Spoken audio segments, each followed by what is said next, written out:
So Lisa, who would you like to be Secretary of Education in a McCain campaign? And if not, who should be, and what should be the main priorities of that secretary? Anybody that John McCain picks is who I would like to see as Secretary of Education.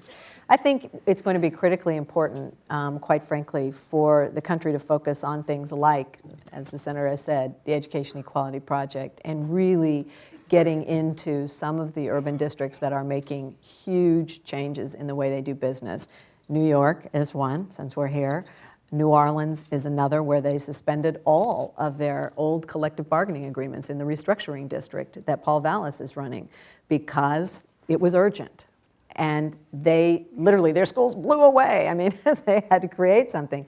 And the way that they're doing that is new school districts is creating entirely new ways to envision their job. So their job isn't to create everything and run it. It's to invite in educators to start a school, to run a school, to think about it entirely differently. I think that's going to be the job of the next president, is to be extremely serious about inviting an entirely new way to do business, about bringing down barriers that are preventing us from getting this done right now, and we know that they're there, and with a pretty laser-like focus on whether it's good for kids. And it will offend traditional systems. It has to, because if it wasn't going to offend anybody, we would have done it already.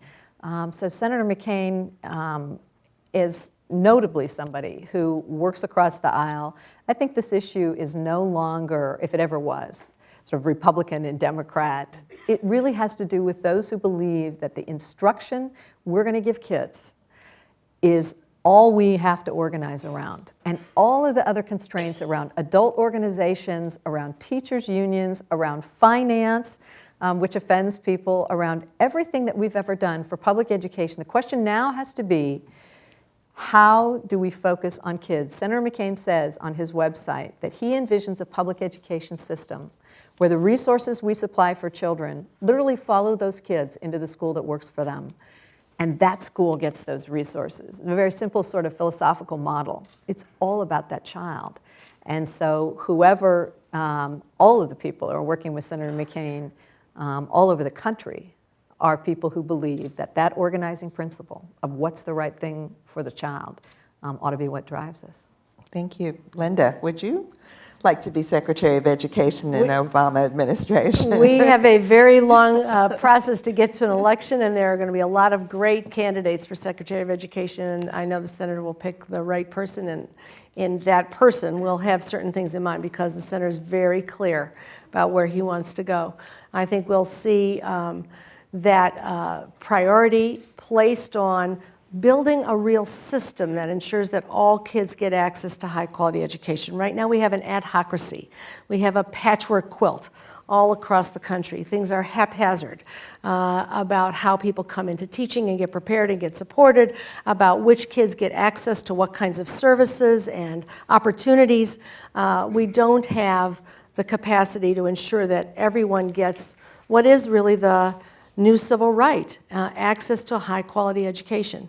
So the priorities are going to be on making the investments I've talked about, all the way through a pathway to success from early childhood education through K-12 schools that have great teachers and schools organized for success, focused on the kind of problem-solving and inquiry skills that kids need, and higher education support, so that every child who has done the work and is qualified to go to college can go to college and can fuel our system of our whole democracy, really.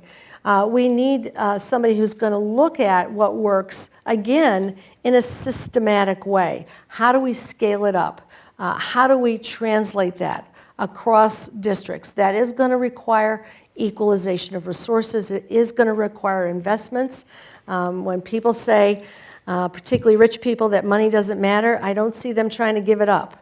I see that the superintendent of Scarsdale is here. Mike McGill is out there somewhere. I know that that high-quality school district in Scarsdale is because he not only is strategic in the use of his funds, but he has the resources to build that quality of system. We can't have a two-tier system anymore, where in these concentrated apartheid schools where African American and Latino kids are concentrated, the resources are simply not there to ensure that they have a teacher who knows how to teach them to read, who knows how to teach them to write, how to teach them mathematics, to support the needs of English language learners and special needs learners.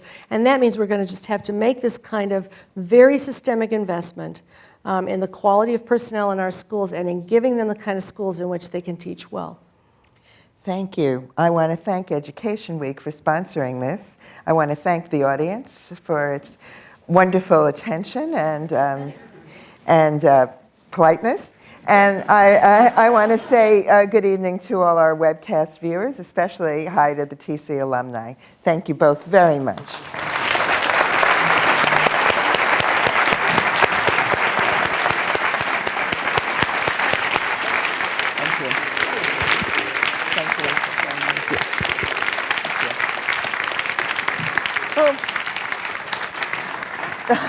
Sorry.